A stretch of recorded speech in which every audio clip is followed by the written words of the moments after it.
बिस्मिल्लाहिर्रहमानिर्रहीम। Second year का chapter पढ़ रहे हैं जी। पहले फर्स्ट चैप्टर पढ़ रहे हैं इलेक्ट्रोस्टैटिक्स, जिसमें हमने लास्ट जो टॉपिक पढ़ा था वो पढ़ा था electric field as potential gradient. Electric field as potential gradient. मैंने आपको बताया था कि ग्रेडियंट, डेरिवेटिव और स्लोप ये एक ही चीज़ है। यानी ग्रेडियंट आपका क्या था? Change in one variable with respect to another variable। किसी एक वेरिएबल में चेंज किसी दूसरे वेरिएबल के लिहाज से। वेरिएबल किसे कहते हैं? ऐसी क्वांटिटी जिनमें चेंज आ रहा हो, जिनमें वेरिएशन हो। उसके लिए फिर हमने पढ़ा था E is equal to minus delta V by delta r. Minus sign हमने इंडिकेट किया था कि आपकी जो फोर्स है और डिस्प्लेसमेंट है वो अपोजिट डायरेक्शन में है। ठीक है जी। नेगेटिव साइन क्या शो कर रहा था? Shows that F and delta r in opposite direction. इसकी यूनिट हमने यहाँ से निकाली थी वोल्ट पर मीटर, और ये बराबर भी हमने की थी न्यूटन पर कूलम की, इक्वल भी की थी, इसको साबित किया था। यानी जिसमें मैंने बताया था कि वोल्ट क्या होता है? जूल पर कूलम। नीचे आपका क्या आ जाएगा? मीटर आ जाएगा। इसको फिर हमने लिख दिया था यूं, जूल पर कूलम इनटू मीटर। जूल क्या होता है? फोर्स इनटू डिस्टेंस, यानी न्यूटन इनटू मीटर। ओवर क्या था आपके पास? Coulomb into metre. Metre metre से कैंसिल हो गया था, तो आपके पास क्या चीज़ आ गई? न्यूटन पर कूलम। यानी वोल्ट पर मीटर और न्यूटन पर कूलम आपस में इक्वल हमने प्रूव कर लिए। अच्छा, मैंने आपको बताया था कि बुक की तरतीब में आप देखें, ये टॉपिक बाद में था। इससे पहले था electric potential due to point charge, electric potential and potential energy due to point charge. लेकिन हमने ये तरतीब में बाद में आ रही, ये पहले था, लेकिन ये पढ़ना पहले जरूरी था। ये पहले पढ़ा, उसके बाद अब हम पढ़ेंगे electric potential and electric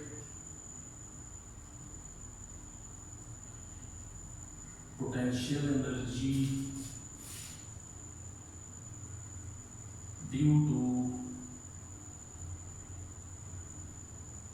point charge। Electric potential and electric potential energy due to point charge।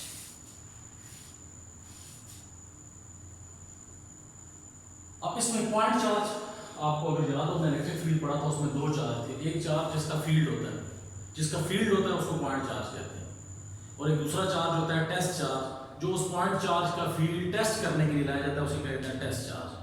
Point charge आपका पॉजिटिव भी हो सकता है, नेगेटिव भी हो सकता है। टेस्ट चार्ज अमूमन लेते ही पॉजिटिव है, कन्वेंशन है। तो पॉइंट चार्ज मैग्नीट्यूड में बड़ा होता है, टेस्ट चार्ज छोटा होता है। तो फील्ड किसका होता है? पॉइंट चार्ज का। इसका मतलब है, सपोज करता है आपके पास, आप एक फील्ड ले लेते हैं, फील्ड आपका पॉइंट चार्ज का, पॉजिटिव पॉइंट चार्ज का फील्ड ले लेते हैं। पॉजिटिव चार्ज की फील्ड लाइंस किधर होती हैं? Away from charge.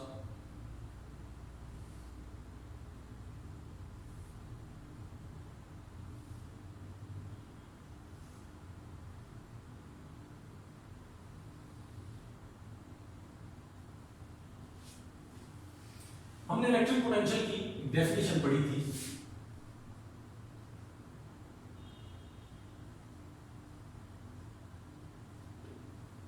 Electric potential work done required to move the charge from infinity to the point in the electric field of point charge।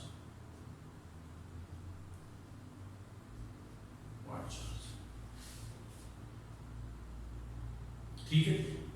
उसके बाद हमने,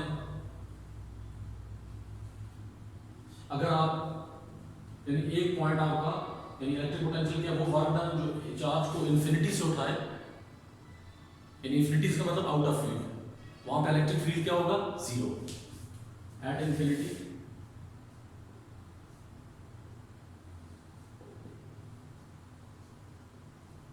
electric field is zero, so potential is zero, so potential is also, potential भी क्या होगा आपका, zero होगा। ठीक है जी। अब देखिए आपके पास पॉइंट चार्ज है, उसका इलेक्ट्रिक फील्ड है, जाहिर बात है इलेक्ट्रिक फील्ड है तो उसकी इलेक्ट्रिक फील्ड इंटेंसिटी भी होगी, as electric field intensity due to point charge, ये हमने प्रूव किया हुआ है स्टार्ट में। Electric field intensity due to point charge, ये याद रखना कि electric field intensity due to point charge, और आपका जो क्वेश्चन है जो आपका इलेक्ट्रिक फील्ड के साथ था, यानी हमने थर्ड शायद सेकंड लेक्चर में पढ़ा, थर्ड के फोर्थ लेक्चर में पढ़ा था, ये क्वेश्चन पूरा आपका 6 नंबर का आया हुआ है सेक्शन सी में। वहां से मैंने निकाला था कि electric field intensity due to point charge, उसका क्या फार्मूला है, ई सपोज कि आपका चार्ज क्यू है, तो इलेक्ट्रिक इंटेंसिटी का फार्मूला क्या था, 1/4 pi epsilon naught q over are square, r unit vector, यानी इसको हम भी लिख सकते हैं 1/4 पाई एप्सिलॉन नॉट के क्यू ओवर आर स्क्वायर भी लिख सकते हैं। ये के जो है वो आपका किसके बराबर है, 1/4 pi epsilon naught. Electric intensity आपके पास क्या होगी, 1/4 pi epsilon naught q over are square, r unit vector आपके पास है। अब देखें यहां पे आपका जो टेस्ट चार्ज है, यानी सपोज आप टेस्ट चार्ज कहां से लाते हैं, इन्फिनिटी से लेके आते हैं, यानी इसका मतलब क्या हुआ कि आपके पास जो टेस्ट चार्ज था वो कहां से आ रहा है, कहां पे पड़ा है, इन्फिनिटी पे, प्लस टेस्ट। अब यहां पे आपका इलेक्ट्रिक फील्ड भी जीरो है, पोटेंशियल भी जीरो है, सो वर्क डन भी आपका क्या हो जाएगा, जीरो। मेरी मतलब फील्ड से बाहर कोई वर्क डन किस वक्त होता है, against the repulsion, test charge भी पॉजिटिव है, ये भी पॉजिटिव है। इसका मतलब ये हुआ कि जो इलेक्ट्रिक फील्ड इंटेंसिटी है, electric field intensity as electric field intensity is inversely proportional to r square. ठीक, लेकिन इसका मतलब ये हुआ as r distance changes then E changes, electric field intensity भी क्या चेंज होगी। ठीक हो, as test charge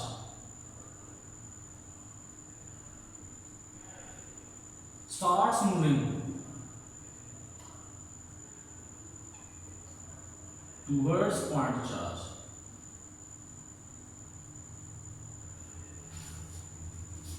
work is required, work is required against electrostatic repulsion। क्या करना पड़ेगा, इलेक्ट्रोस्टैटिक रिपल्शन के अगेंस्ट क्या करना पड़ेगा, वर्क डन करना पड़ेगा। जब आपका टेस्ट चार्ज पॉइंट खड़ा अपनी जगह पे कोई जरूरत नहीं है, फील्ड से बाहर इन्फिनिटी पे कोई जरूरत नहीं, लेकिन जो ही आप उसे इन द फील्ड लाएंगे और पॉइंट चार्ज की तरफ मूव कराने की कोशिश करेंगे तो आपको अगेंस्ट रिपल्शन क्या करना पड़ेगा, वर्क डन की जरूरत पड़ेगी, और वो वर्क डन, ठीक है।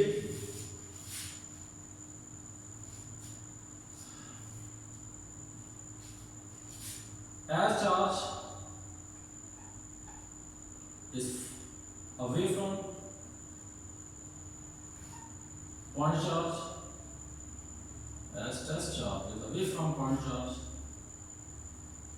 repulsion is less, repulsion क्या होगी, less होगी, so less work is required, less work is required। आपको क्या होगा जी, कम वर्क चाहिए, less work is, कम आपको वर्क चाहिए, थोड़ा वर्क करना पड़ेगा क्योंकि रिपल्शन कम है। लेकिन एज टेस्ट चार्ज कम क्लोजर, जो आपका टेस्ट चार्ज क्लोजर आएगा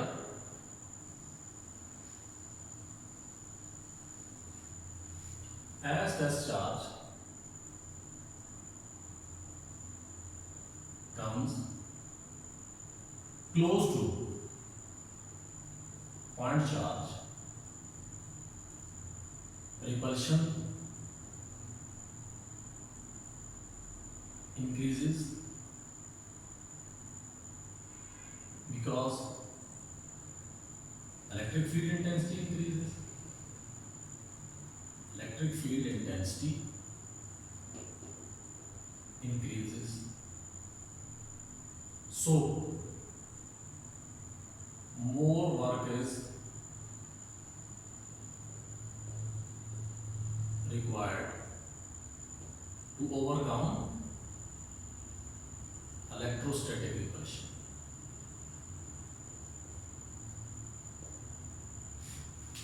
इसका मतलब क्या हुआ कि जूं टेस्ट चार्ज पॉइंट चार्ज के करीब आएगा रिपल्शन बढ़ेगी, क्योंकि इलेक्ट्रिक फील्ड इंटेंसिटी बढ़ रही है। जितना आप करीब चार्ज के करीब आते हैं, आपने पहले भी पढ़ा कि जितना आप चार्ज के करीब आते हैं उतनी उसकी फील्ड स्ट्रेंथ बढ़ती है, जितना आप चार्ज से दूर जाते हैं उसकी फील्ड स्ट्रेंथ कम हो जाती है।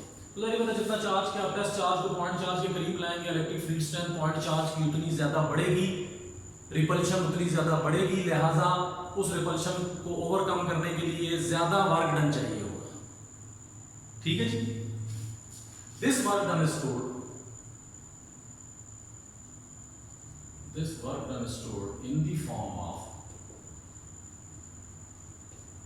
in the form of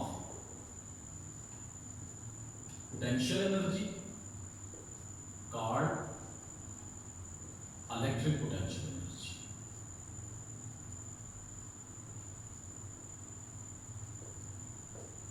electric potential energy, ये जो वर्क डन है किस फॉर्म में स्टोर होगा? पोटेंशियल एनर्जी की फॉर्म में। उसे क्या कहा जाएगा? Electric potential energy.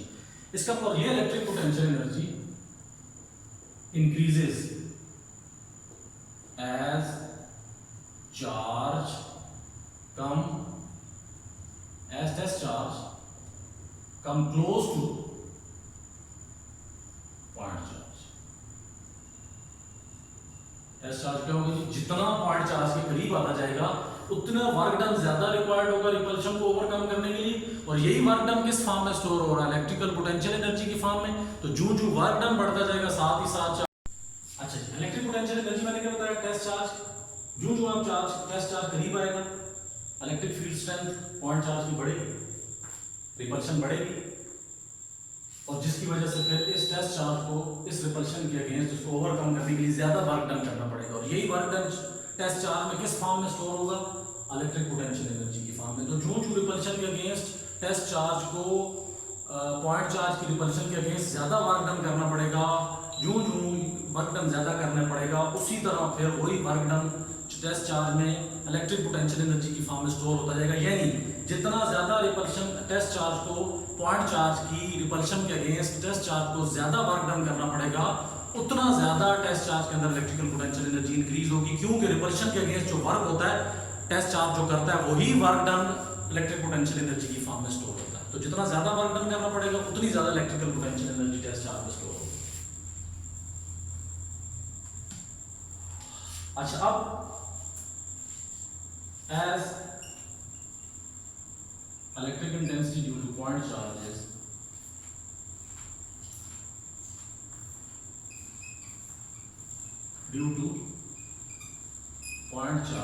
is E is equal to 1/4 pi epsilon naught q by r square, as E is inversely proportional to r square, as distance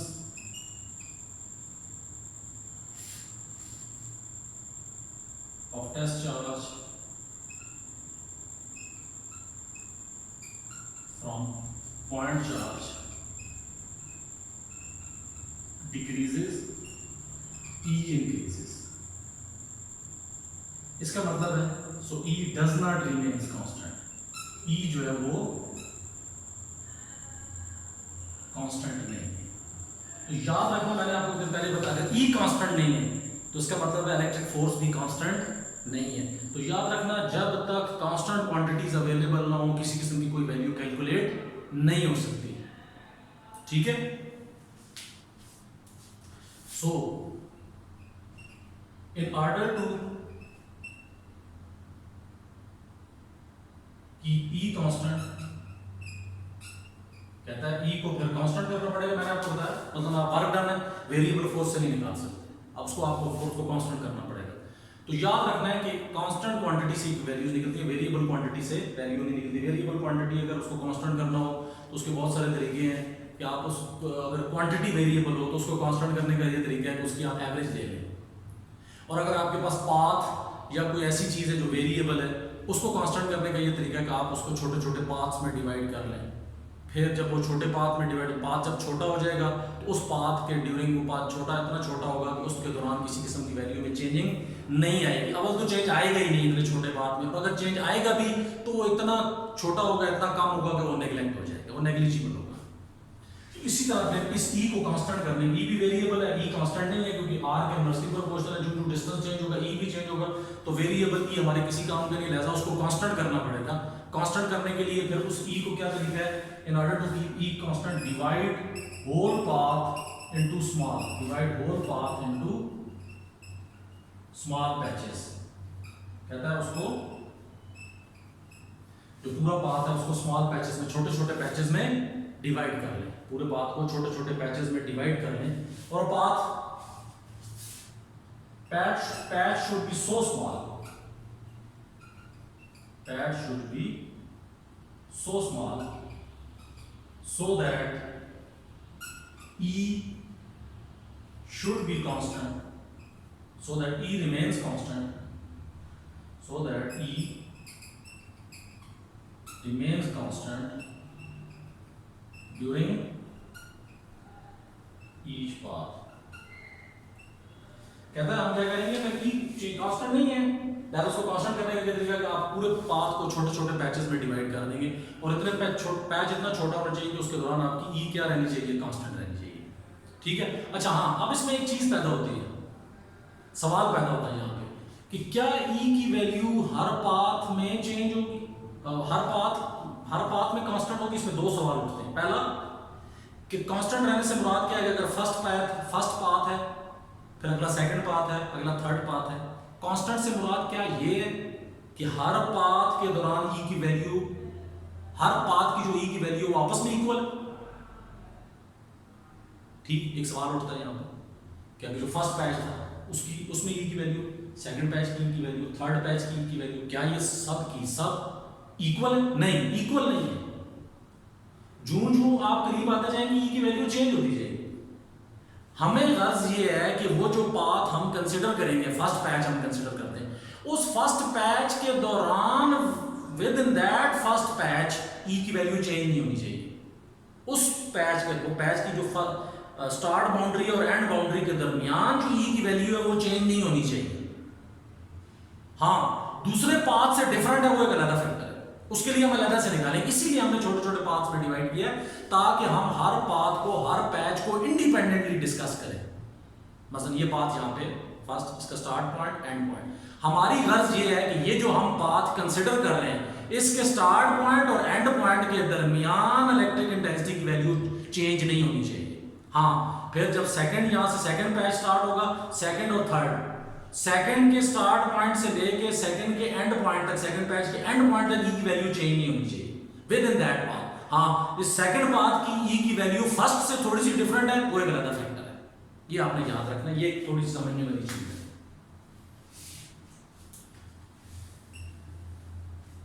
अब जी इस फिगर को अगर आप देखें तो यहां पे ये पॉइंट पहले आपका यहां पे है पॉइंट ए, कहां पे पहुंच गया चार्ज आपका पॉइंट ए, फिर ये पॉइंट 1, फिर ये पॉइंट 2, इसी तरह चलते चलते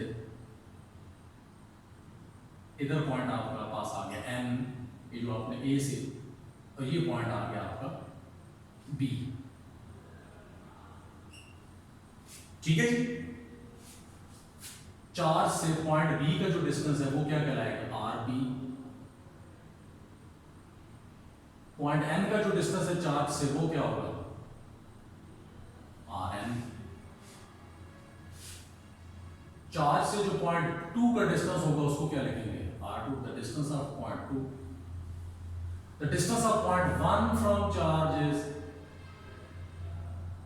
वो क्या होगा आपका r1. The distance of point A, ये क्या होगा फ्रॉम पॉइंट चार्ज r है, समझ आ गया? पॉइंट बी का distance point charge r B, point N का आर एन, पॉइंट 2 का आर 2. अच्छा, अब 1 और 2 जो छोटा पैच हमने लिया है, 1 और 2 का जो दरमियानी डिस्टेंस है वो क्या होगा डेल्टा आर. इसी तरह 1 और ए के दरमियान जो होगा वो क्या होगा डेल्टा आर. समझ आ गई बात? इसी तरह एन और बी के दरमियान जो होगा वो क्या होगा डेल्टा.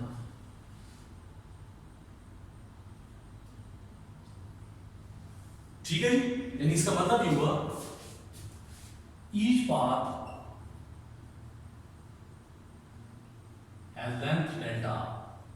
हर पाथ की लेंथ कितनी है डेल्टा. लेकिन यहां पे फर्क है, 1 और ए के दरमियान डेल्टा आर किसके बराबर होगा? देखो, अगर हम पॉइंट चार्ज से आए तो पहले आपका आर 1 है, फिर आपका पहले 1 पॉइंट है, फिर आपका ए है. इसका मतलब है डेल्टा आर आपके पास किस चीज के बराबर आएगा? आप डेल्टा आर का लेना चाहते हैं तो डेल्टा ए आपका बाद में आ रहा है, लिहाजा डेल्टा आर क्या होगा? डेल्टा आर किस तरह निकालते हैं? Final point minus initial point, यानी बाद में आर ए माइनस आर 1. देखो, फाइनल पॉइंट ए था, इनिशियल क्या है इस पैच का, यानी ए से लेके 1 तक जो पैच है उसका इनिशियल पॉइंट क्या है 1, फाइनल क्या है ए. तो डेल्टा आर निकालने का क्या तरीका है? फाइनल में से इनिशियल को माइनस कर दो. अच्छा, जिस वक्त आप इसमें आएंगे फिर क्या होगा? आप देखो, पॉइंट 4 से अब चल के आए, इनिशियल 2 है, फाइनल 1 है, लिहाजा यहां पे क्या होगा R2 minus R1, sorry R1 minus R2. इसी तरह इधर आ जाए, पॉइंट 4 से चल के आए, B इनिशियल पॉइंट है, N फाइनल पॉइंट है, यहां पे डेल्टा आर किसके बराबर होगा? Rn minus Rp.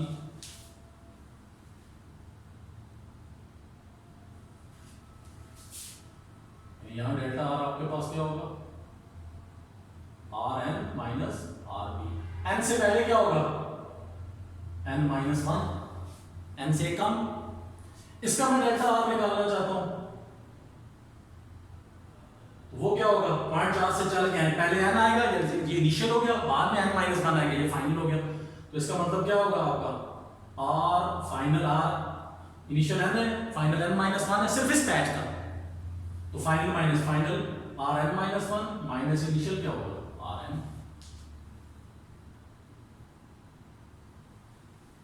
Rn minus 1 minus initial.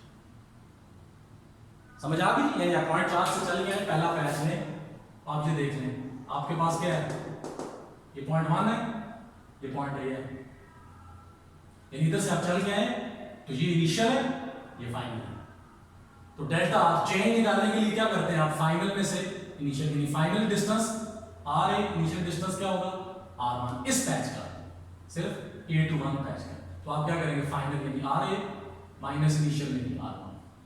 1-2 patch के लिए इधर से पॉइंट चार्ज की तरफ से चल गए तो 2 इनिशियल पॉइंट है, 1 फाइनल पॉइंट है, final minus initial R1 minus R2. इसी तरह इधर आ जाए, इस पैच से चल गए पहले n फिर n माइनस 1, यानी n इनिशियल हो गया सिर्फ इस पैच के लिए, n to n माइनस 1 या n माइनस 1 to n इस पैच के लिए.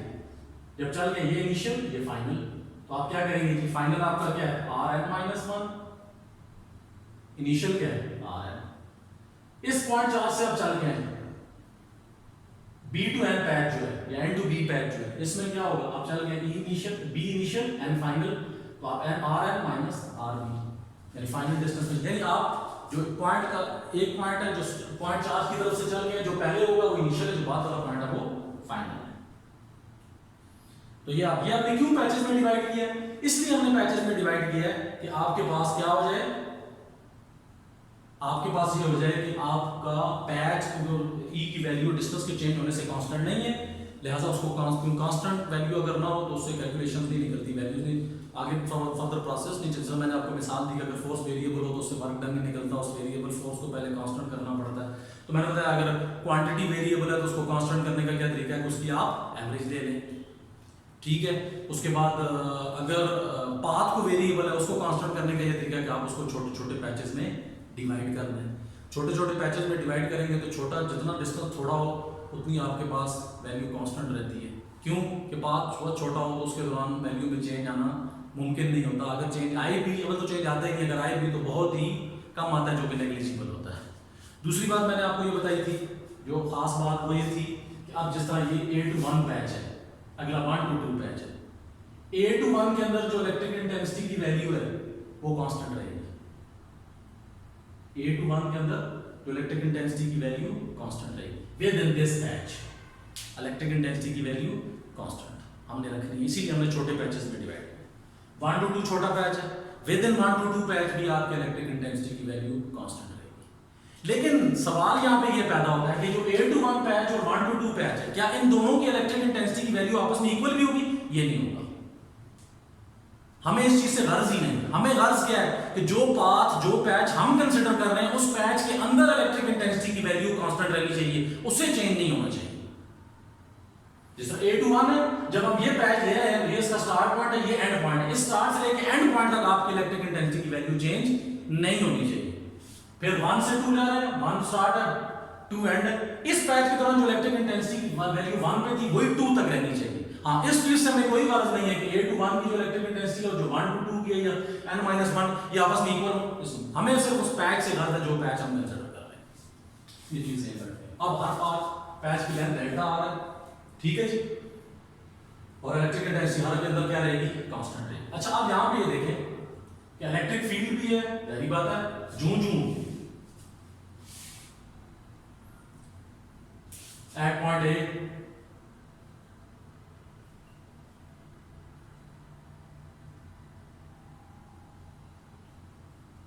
electric field strength is less, electric field strength क्या है? less है, so repulsion from point charge is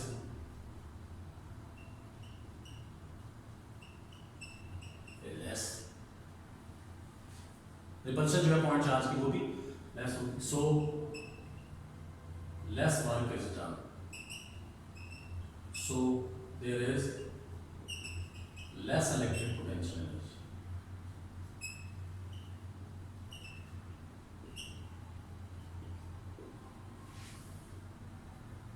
As charge come closer, जो charge closer आएगा, ठीक है, as charge come closer, repulsion increases, so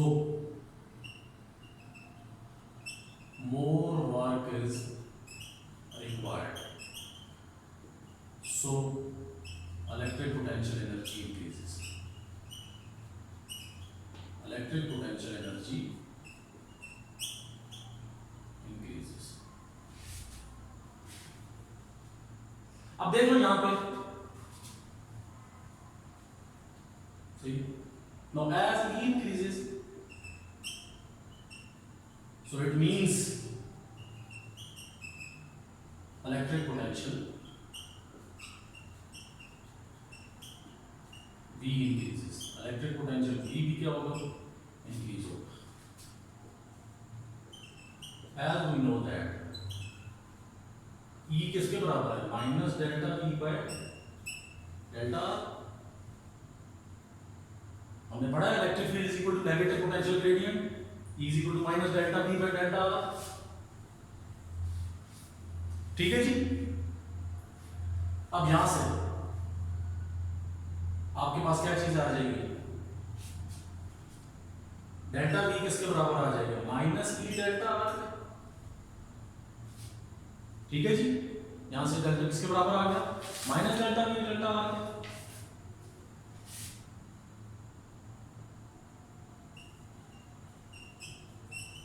As we know that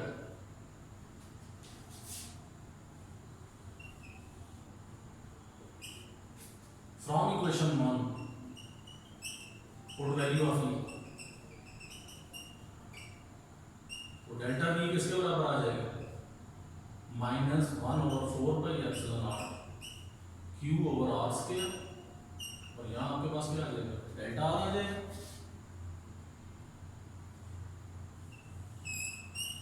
इसको ले लेते हैं equation. Also we know that electric potential किसके बराबर होता है, electric potential difference, electric potential difference delta V किसके बराबर होता है, वर्क डन पर यूनिट चार्ज। सो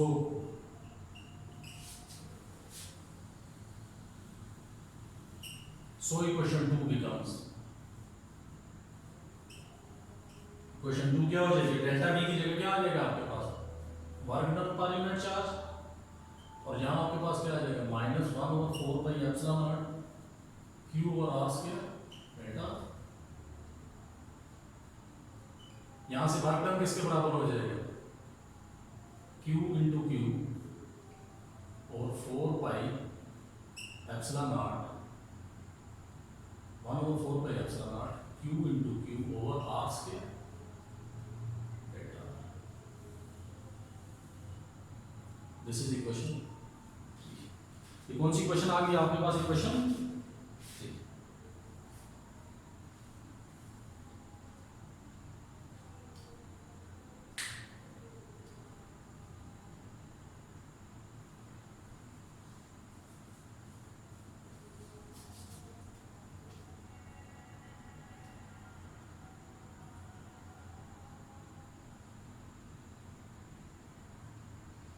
अच्छा जी, यहाँ पे आप एक चीज थोड़ी सी मिसिंग हो गई, E equal minus delta V में डेल्टा आर है, यहाँ पे आपके पास है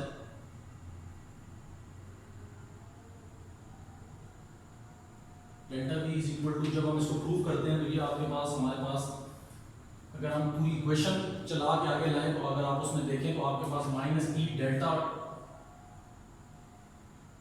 -e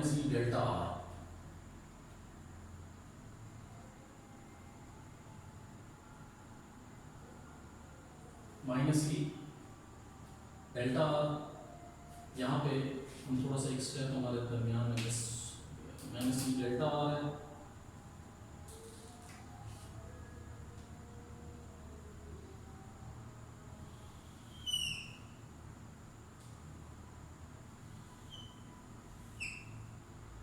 delta V is equal to -g delta r, तो यहाँ पे आपके पास क्या आ जाएगा, -e डेल्टा आर की जगह क्या आ जाएगा, delta R cos theta,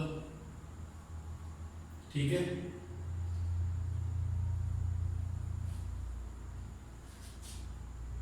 as E and delta R are in opposite direction,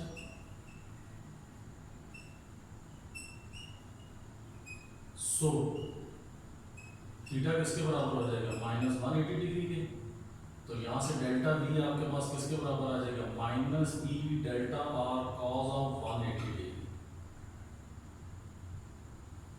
cos of 180 degree, cos 180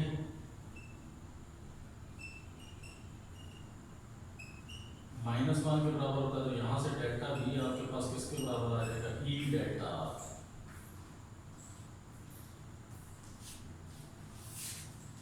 minus किसके बराबर आ जाएगा, delta V equal to E delta r, तो जाहिर बात है फिर हम ई की वैल्यू यहाँ से पुट करेंगे तो ये नेगेटिव साइन आपका खत्म हो जाएगा। तो यहाँ तक आज के लिए यहीं तक देखते हैं इसको, इंशाल्लाह बाकी जो इसको नेक्स्ट लेक्चर में इसको कंप्लीट कर लेंगे। अच्छा, इसमें हम ये देख रहे थे कि चार्ज जो है आपका वो अगेंस्ट की फील्ड मूव करता है, तो अगेंस्ट की फील्ड मूव करने के लिए उसे रिपल्शन के अगेंस्ट वर्क डन करना पड़ता है। मैं बार बार ये चीज़ आपको बता चुका हूँ, वर्क डन करना पड़ता है रिपल्शन को ओवरकम करने के लिए। यही वर्क डन किस फॉर्म में स्टोर होता जाता है, पोटेंशियल एनर्जी की फॉर्म में, और उस पोटेंशियल एनर्जी को क्या कहेंगे, इलेक्ट्रिकल पोटेंशियल एनर्जी। जब भी आपको किसी रिपल्शन के अगेंस्ट, किसी भी चीज़ के अगेंस्ट वर्क डन करना पड़े तो वो वर्क डन बॉडी में पोटेंशियल एनर्जी की फॉर्म में स्टोर होता है। तो यहाँ पे भी जो रिपल्शन के अगेंस्ट वर्क डन करना पड़ेगा वो वर्क डन आपका स्टोर होगा। रिपल्शन के अगेंस्ट जो वर्क डन करना पड़ेगा वो बॉडी में वर्क डन स्टोर हो जाएगा। किस फॉर्म में? पोटेंशियल एनर्जी की फॉर्म में, जिसे क्या कहा जाएगा? Electrical potential energy. अच्छा, जो चार्ज है आपका इन्फिनिटी से फील्ड की तरफ जाएगा तो स्ट्रेंथ ऑफ इलेक्ट्रिक फील्ड यानी इलेक्ट्रिक इंटेंसिटी भी क्या होती जाएगी? इंक्रीज होगी। अच्छा, अब इलेक्ट्रिक इंटेंसिटी और पोटेंशियल आपस में डायरेक्टली प्रोपोर्शनल है। इलेक्ट्रिक इंटेंसिटी और इलेक्ट्रिक पोटेंशियल जिस तरह आपने पढ़ा है ना, E is equal to, ये देखो, E is equal to minus delta V by delta.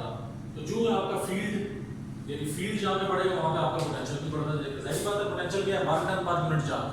तो जो आप चार्ज आपका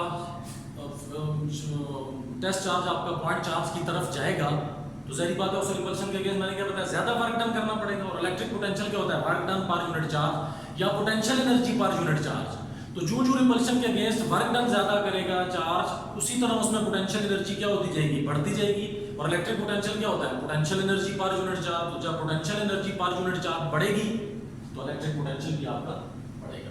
तो इसका मतलब है जो चार्ज के करीब जाएंगे स्ट्रेंथ ऑफ इलेक्ट्रिक फील्ड यानी इलेक्ट्रिक इंटेंसिटी भी बढ़ेगी और इलेक्ट्रिक पोटेंशियल यानी पोटेंशियल एनर्जी पर यूनिट चार्ज भी बढ़ेगी। क्यों पोटेंशियल एनर्जी पर यूनिट चार्ज बढ़ेगी? कि आपको ज्यादा वर्क डन रिपल्शन को ओवरकम करने के लिए लगाना पड़ रहा है। तो जो टेस्ट चार्ज पॉइंट चार्ज की तरफ जाएगा इलेक्ट्रिक इंटेंसिटी भी बढ़ेगी, इलेक्ट्रिक पोटेंशियल भी बढ़ेगी। अच्छा, अब जाहिर बात है वो वर्क डन है जो कि उसको चार्ज को किधर लेके जा रहा है? पॉइंट चार्ज की तरफ। और हमने पूरे पाथ को छोटे छोटे पैचेस में डिवाइड कर दिया। तो छोटे पैचेस में क्यों डिवाइड किया है? कि पूरे पाथ के दौरान इलेक्ट्रिक इंटेंसिटी कांस्टेंट नहीं रहती। कांस्टेंट अगर नहीं रहती, वेरिएबल है, वेरिएबल चीज से कैलकुलेशन नहीं होगी। हमें उसके लिए क्या चाहिए? ई कांस्टेंट चाहिए। जब भी कैलकुलेशन करनी है आपको कांस्टेंट क्वांटिटीज चाहिए। तो उसके लिए फिर आपका क्या है? आप पूरे पाथ को छोटे छोटे पैचेस में डिवाइड करते हैं। सपोज आप पहला पैच लेते हैं जी, ए से 1 तक। कितना ए से 1 तक कितना डिस्टेंस है? डेल्टा। इसका मतलब आपके चार्ज ने ए से 1 जाना है, पॉइंट ए से पॉइंट 1 की तरफ जाना अगेंस्ट द फील्ड। सही बात है, अगेंस्ट द फील्ड जाना पड़ेगा तो उसे क्या करना पड़ेगा? वर्क डन करना पड़ेगा। वर्क डन का क्या फॉर्मूला होता है? डॉट प्रोडक्ट है फोर्स और डिस्प्लेसमेंट। देख लो पहले पैच की डिस्प्लेसमेंट कितनी है? ए से 1 तक डेल्टा। छोटा पाथ है, डेल्टा आपका चेंज को भी शो करता है, डेल्टा आपका स्मॉल को भी शो करता है। बहुत स्मॉल चीज उसके लिए भी डेल इस्तेमाल करते हैं। तो फोर्स इनटू डिस्प्लेसमेंट। ये नेगेटिव साइन क्या शो कर रहा है? इलेक्ट्रिक फील्ड की डायरेक्शन देखो किधर है? पॉइंट चार्ज से अवे। आप टेस्ट चार्ज पे वर्क डन करके उसको किधर लेके जाने की कोशिश कर रहे हैं? Towards point charge. इसका मतलब आपका वर्क डन चार्ज को किधर लेके जा रहा है? अगेंस्ट इलेक्ट्रिक फील्ड यानी अगेंस्ट इलेक्ट्रिक फोर्स।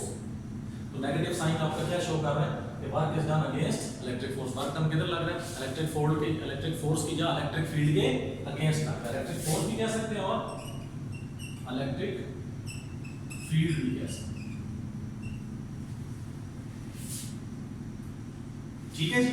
आप इलेक्ट्रिक फोर्स का क्या फॉर्मूला होता है? Q dot QE। हम यहाँ पे ये समझ आ गई नेगेटिव साइन, क्योंकि इलेक्ट्रिक फोर्स किधर अवे फ्रॉम पॉइंट चार्ज। हम टेस्ट चार्ज को किधर लेके जा रहे हैं? Towards point charge. इसका मतलब हमारा जो वर्क डन है वो टेस्ट चार्ज को against the field of point charge लेके जा रहा है। ये नेगेटिव साइन उसको शो कर रहा है। इलेक्ट्रिक फोर्स का फॉर्मूला क्या होता है? QE। पढ़ा हुआ है हमने पहले से। इलेक्ट्रिक फोर्स का फॉर्मूला ये फॉर्मूला उसी से है, QE।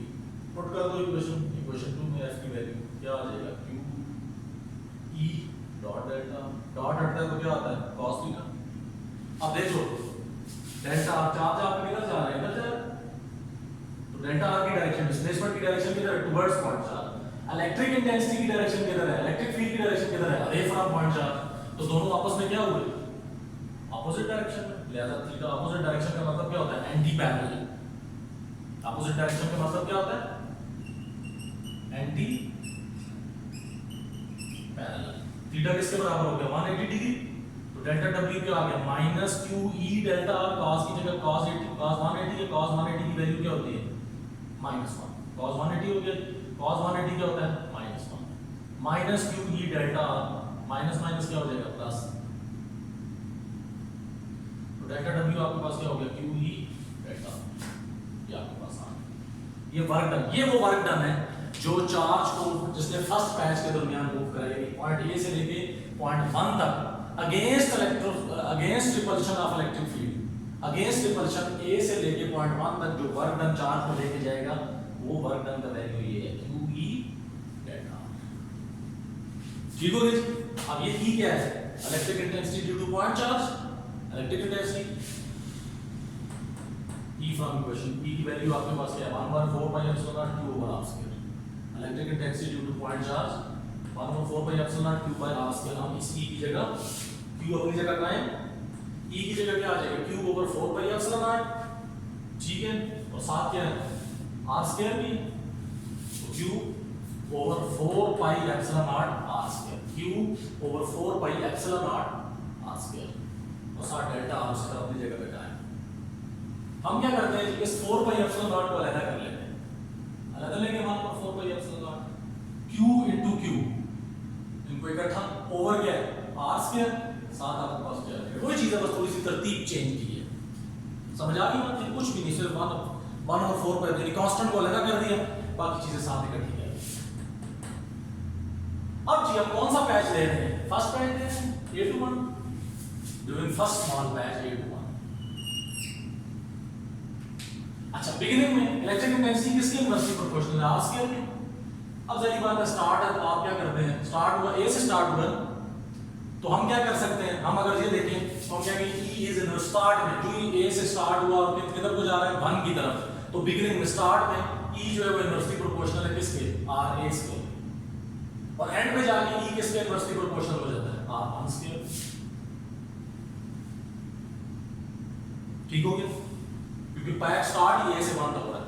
हाँ, अब यहां पे एक चीज मैं आपको बता दूं कि ये पैच इतना छोटा है, पैच इतना छोटा है कि जो पॉइंट चार्ज से पॉइंट A का डिस्टेंस और पॉइंट चार्ज से पॉइंट 1 का डिस्टेंस ये तकरीबन इक्वल है, क्योंकि पैच इतना छोटा है, उसके दरमियान का डिस्टेंस इतना कम है कि उसे हम नेग्लेक्ट कर सकते हैं, उस डिफरेंस को नेग्लेक्ट कर सकते हैं। यानी हम कह सकते हैं कि वो अप्रॉक्सीमेटली तकरीबन पॉइंट चार्ज से जब इनका डिस्टेंस ले रहे हैं तो वो तकरीबन सेम होगा, फर्क होगा थोड़ा सा, लेकिन बहुत माइन्यूट सा फर्क होगा, वो इतना कंसीडरेबल नहीं है। ठीक होगी बात?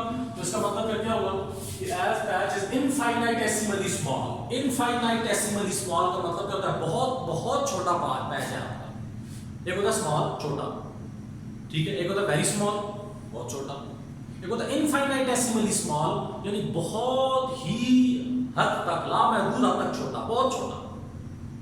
ठीक होगी बात? तो छोटा क्यों रखा जाता है? ताकि हमारी इलेक्ट्रिक इंटेंसिटी क्या रहे? कांस्टेंट रहे, इलेक्ट्रिक फोर्स हमारी क्या रहे? कांस्टेंट रहे। और मैंने आपको बताया था कि वो पाथ इतना होता है कि अगर तो इतना छोटा पाथ होता है कि उसके दौरान क्वांटिटी में चेंज आता ही नहीं है, और अगर चेंज आए भी तो वो इतना थोड़ा होता है कि उसको हम क्या कर देते हैं? नेग्लेक्ट कर देते हैं, कंसीडरेबल नहीं। तो पैच आपका बहुत ही छोटा है, इसका मतलब क्या हुआ?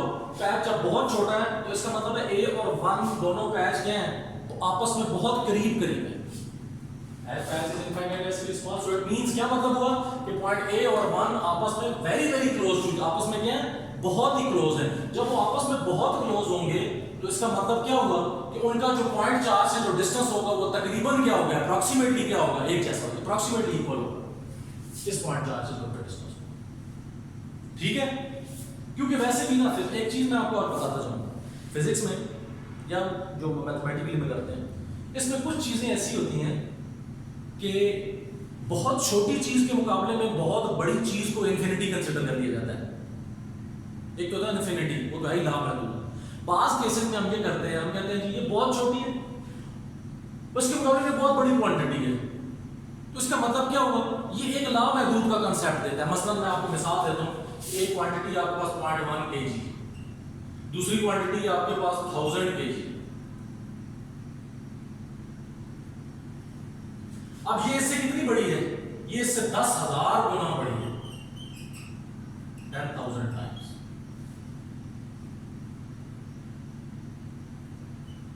यानी ये अगर लेंगे इसके हिसाब से देखें तो ये इससे 10,000 टाइम्स ग्रेटर, और अगर इसको देखें तो ये इससे 10,000 टाइम्स स्मॉलर। इसका मतलब है कि जब आप इसको देखें तो ये इसके मुकाबले में लामहदूद गुना बड़ी है, बहुत बहुत बड़ी है, इतनी बड़ी है कि हम क्या करते हैं? हम कहते हैं जी इसके मुकाबले में इसका वजूद ही नहीं। ठीक होगी बात, यानी ये क्या है, ये बहुत बड़ा है। तो ये इसके मुकाबले में एक किस्म का लामहदूद तो नहीं है, लेकिन लामहदूद का दर्जा रखती है, बहुत बड़ी। और ये 0.1 ये इसके मुकाबले में इतनी छोटी है कि जीरो तो नहीं है, लेकिन इसके मुकाबले में इसकी वैल्यू समझ लो क्या है, नेग्लिजिबल है। तो ये अमूमन आपको फिजिक्स में ये चीजें कुछ नहीं, एक तो इन्फिनिटी जो परफेक्ट इन्फिनिटी है, यानी इनफाइनाइट लामहदूद जिसकी कोई मेजरमेंट नहीं। ये कुछ आपके पास ऐसी क्वांटिटी भी आ जाती है कि बाज़ औक़ात बहुत छोटी क्वांटिटी के मुकाबले में बहुत बड़ी को इन्फिनिटी कंसिडर कर लिया जाता है, और बहुत बड़ी के मुकाबले में बहुत छोटी को जीरो कंसिडर कर लिया जाता है। हालांकि ना तो बहुत छोटी जीरो होती है और ना ही बहुत बड़ी इन्फिनिटी होती है, लेकिन वो डिफरेंस इतना ज्यादा होता है कि उसको हम क्या कर देते हैं, इग्नोर कर देते हैं, कंसिडर ही नहीं करते। ये अमूमन एक चीज आ रही है। तो इसमें भी यही है कि पॉइंट ए और 1 आपस में चलो इक्वल नहीं है, लेकिन इतने करीब है कि जब हम उनका पॉइंट चार्ज से अलग-अलग डिस्टेंस निकालेंगे तो वो डिस्टेंस के दरमियान, उन दोनों डिस्टेंसेस के दरमियान इतना कम फर्क होगा कि उसे हम इग्नोर कर देंगे और हम कहेंगे कि इन दोनों पॉइंट्स का जो डिस्टेंस है पॉइंट चार्ज से वो नियरली क्या है, इक्वल है। ये देख लें, so distance of both points A and 1 from point charge is nearly equal. यानी इसका मतलब क्या हुआ कि RA का जो डिस्टेंस है पॉइंट चार्ज से वो भी तकरीबन R है, R1 का भी डिस्टेंस क्या है, R है। हालांकि ऐसी बात नहीं है, थोड़ा सा फर्क है, लेकिन वो फर्क इतना कम है कि उसे हम इग्नोर कर देते हैं। और नियरली हम क्या कहते हैं जी, तकरीबन बराबर फासला है। ठीक है, या जैसे आप कई दफा मार्केट जाते हैं, कोई सामान लेते हैं, सामान बन जाता है जी, ठीक है, वो कहता है जी आपका सामान बन गया जी 1002 रुपए का, तो आपके पास 1000 है, वो क्या कहता है ठीक है जी आप 1000 रुपए दें, 2 छोड़ देता है। अब 2 की वैल्यू तो है, लेकिन 2000 के मुकाबले में इतना काम था कि उसने उसको निगलेक्ट कर दिया, यानी उसको जीरो कंसिडर कर दिया। या 2 के मुकाबले में 1000 इतना बड़ा था कि उसने सिर्फ 1000 को डिस्कस किया, 2 को डिस्कस ही नहीं किया। ठीक होगी बात, ये अमूमन नॉर्मल जिंदगी में भी होता है। तो R is nearly equal to R, R1 is nearly equal to R। अब इसका मतलब क्या हुआ, 1 over R स्क्वायर, इसको हम यूं लिख सकते हैं R, ये एवरेज इसीलिए दी है, ठीक है। R 1 एवरेज इसीलिए क्योंकि वो एग्जैक्ट इक्वल तो थे नहीं, फर्क है, लेकिन उसको हमने ओवरऑल क्या कर दिया। और वैसे भी मैंने आपको बताया कि अगर किसी कोई क्वांटिटी में थोड़ा सा फर्क हो तो उसको कांस्टेंट करने का क्या तरीका होता है कि उसकी एवरेज ले लेते हैं, और अगर पाथ वेरिएबल हो तो उसको कांस्टेंट करने का क्या तरीका है कि उसे छोटे-छोटे पैचेस में डिवाइड कर लें और हर पैच को लेना से ऐसे कांस्टेंट हो, डिस्टेंस कंसीडर करें। तो यहाँ आपके पास वैल्यू थी, लिहाजा उसकी क्या लेनी, वैल्यू जब वेरिएबल हो तो उसकी एवरेज ले लेते हैं। ये आपने एवरेज ले ली, 1 over R into R, 2 की R है, दूसरे R की जगह R आ गया। तो इसका मतलब फिर क्या हुआ, तो delta W put this value in equation 4, R square की जगह मैंने क्या लिख दिया, RA into R1 और साथ delta W is equal to 1 over 4 pi epsilon naught QQ over RA into R1। R square की जगह क्या आ गया आपके पास, RA into R1 और साथ डेल्टा R उसी का। तो ये आज यहाँ तक है, इंशाल्लाह नेक्स्ट लेक्चर में आप जो बाकी इसका रह गया वो करेंगे इंशाल्लाह।